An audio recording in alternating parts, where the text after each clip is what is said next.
Vamos abrir o Jornal das 6 de hoje falando que o ministro Dias Toffoli, do Supremo Tribunal Federal, ele foi sorteado hoje como relator da ação que pede a instalação da CPI do Banco Master na Câmara dos Deputados, mas se declarou suspeito, alegando foro íntimo. O pedido foi apresentado pelo deputado federal Rodrigo Hollenberg, do PSB do Distrito Federal, que pede a abertura de uma CPI para investigar suspeitas de fraudes na negociação da compra do Banco Master pelo Banco de Brasília, o BRB. Na ação enviada ao Supremo, o parlamentar afirma que a omissão do presidente da Câmara, Hugo Mota, por não instalar a CPI, mesmo após o pedido cumprir todos os requisitos legais. Esse pedido chega ao gabinete de Toffoli depois do ministro ter deixado em 12 de fevereiro a relatoria do inquérito que investiga os crimes supostamente cometidos pelos controladores do Master. Vale lembrar que o afastamento da relatoria ocorreu após uma reunião reservada entre os ministros da Corte. Na ocasião, eles decidiram retirar Toffoli do caso, sem declarar formalmente sua suspeição ou entendimento.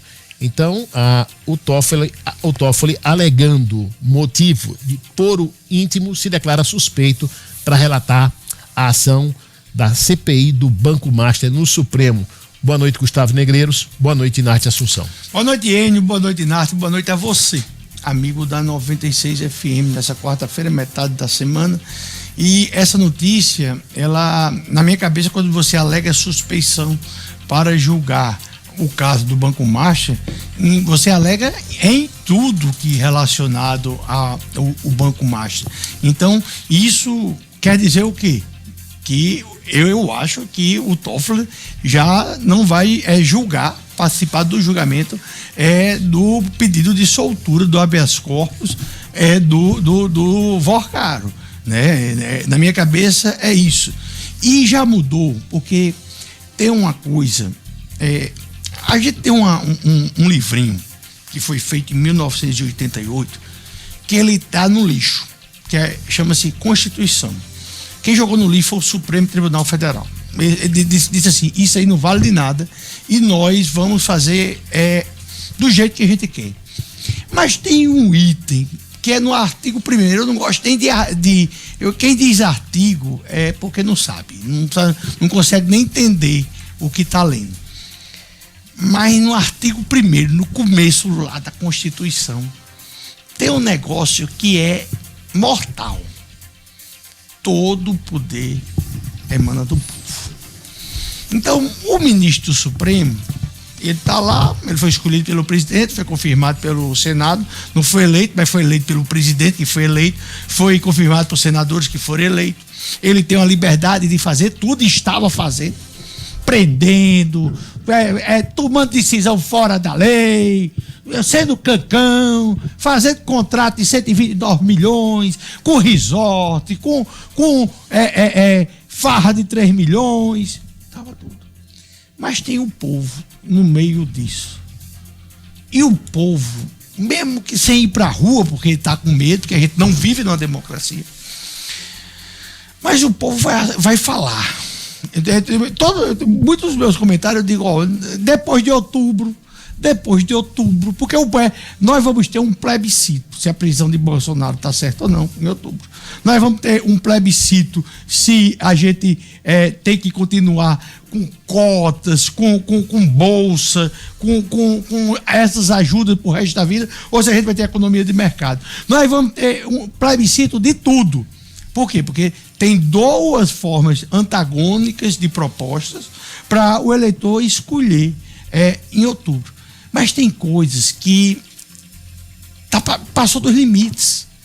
E é justamente, quantas vezes a gente cantou a bola, vocês estão rindo porque jornalista que não é jornalista, né? Porque todo mundo que é de direita é blogueiro, né? O blogueiro de direita foi preso, o blogueiro de direita fugiu, o blogueiro de direita foi censurado, o blogueiro de direita foi teve as contas bloqueadas, né? Era isso. E a Rede Globo e a Folha, palmas, vamos bater palmas para tudo isso. Aí, de repente, eles viram que aquilo ali ia atingir eles também, porque tinha se perdido o controle. Nós não estávamos mais falando de um blogueiro de direita. A gente estava falando já de canais da grande mídia, que principalmente a TV aberta. A TV aberta é uma coisa a ser estudada, porque a TV aberta ela não se conectou. E a TV aberta vem perdendo o protagonismo mês a mês. Mês a mês. Se você pegar um jovem com menos de 30 anos, ele não sabe a grade da programação da Rede Globo. Ele não sabe que horas começa o Jornal Nacional. Ele não sabe nem o que é o Jornal Nacional. Então, esse pessoal começou a ver, opa, o monstro está grande demais. E aí, se a Malu Gaspar fosse aquele menino, o Augusto Nunes, Augusto não estaria preso se tivesse publicado o que a Malu Gaspar publicou. Se o Lauro Jardim fosse o Rodrigo Constantino, ou o Cláudio Humberto, do Poder 360, estaria preso. Mas aí teve a Rede Globo. O Grupo Globo, que até a comunicação é diferente, porque ontem a escalada do Jornal Nacional só deu Irã. E a guerra não é no Irã, não, meu amigo. A guerra é aqui, com o que está acontecendo. E aí a gente teve um pouco de bom senso, porque como o poder emana do povo, e esses caras passaram de todos os limites, atropelaram todo esse povo. Aí o cara disse assim, ele que se dizia que não era suspeito, os 10 ministros que foram gravados, um disse que era STF Futebol Clube, outro disse que a Polícia Federal tinha que ser investigada, outro disse que não valia de nada, sem autorização, outro disse que o delegado ia mandar mais que o juiz. Foi isso que a gente escutou. Alguém gravou, um dos 10 estava lá e todo mundo sabe quem foi que gravou. Então aí o Toffoli alega a suspeição. O outro que tem que baixar a bola é o Alexandre de Moraes. Esse aí, o problema é muito mais sério, porque o Toffoli pelo menos vendeu algo que é concreto. O Tayaya é um sonho. Aquele menino do ETG, André Esteves, que é o segundo homem mais rico do Brasil, saiu a relação da Forbes, ele disse que é ótimo o Tayaya. Então eu confio em André Esteves, não com dinheiro, eu confio no gosto dele. Então, é muito grave o que está acontecendo. Eu estava vendo aqui a coluna da Malu Gaspar, e ela está dizendo que é a preocupação diária do Fachin. Fachin está se reunindo com os ministros todo dia. 1 a 1. Né? Com 1 a 1. E o receio do Fachin é que esse caso contamine a eleição para o Senado Federal, né? Que terá 2/3 das cadeiras renovadas, já com pleito de outubro, né? E impulsiona a eleição de uma forte e influente bancada de direita, com a aprovação de impeachment de integrantes da corte como pauta prioritária. Então ele tem toda a razão de estar preocupado e estar fazendo essas reuniões frequentes, porque do jeito que vai sim. Esse vai ter 2/3 de cadeiras renovadas, maior parte dessas cadeiras vai ser para o pessoal de direita e de centro-direita. E aí vai voltar com força, em função desse Supremo Tribunal Federal que está sangrando hoje, vai voltar com força o impeachment de integrantes da corte. Lembre que não tem a menor dúvida. Que 1/3 que foi eleito em 2022 já é majoritariamente de direita. Sim. O problema é justamente esses dois que o próprio presidente Lula, Dinarte, já reclamou que o Senado tem uma relação meio bélica com o governo. Lembrando que ele não faz essa queixa do Supremo, né? Que é com quem ele governa. Uhum. O primeiro ponto, boa noite, amigos. Os ministros parecem que eu vou fazer uma breve regressão na sessão de comentários do G1. Um dia, o Lewandowski abriu a sessão de comentários do G1 e disse que ficou horrorizado com o que estava ali sendo dito sobre os ministros do Supremo Tribunal Federal. Ele ficou chocado ao perceber que aquilo ali era dito sobre os ministros. Ele ficou escandalizado, revelando certamente uma falta de conexão com a realidade. Essa falta de conexão permitiu que durante algum tempo os supremos ministros se considerassem supremos em sua magnitude, de não ter que prestar contas a ninguém, de não ter que fazer nada, mesmo com a Constituição que eles deveriam defender sendo rasgada. Aí eu passo a explorar algo que eu acho assim fundamental. Ele alegou suspeição, não foi impedimento, tá? Impedimento tem regras objetivas. A lei deixa as regras de impedimento são objetivas. Na suspeição ele não precisa dizer por que se declarou suspeito. Aliás, ele poderia ter utilizado o instituto de impedimento. Por quê? Porque ele tem interesse econômico. No caso do Tayaya, ele é uma parte beneficiada e se prevê, se você vai ser economicamente beneficiado ali com alguma daquelas partes, impedimento.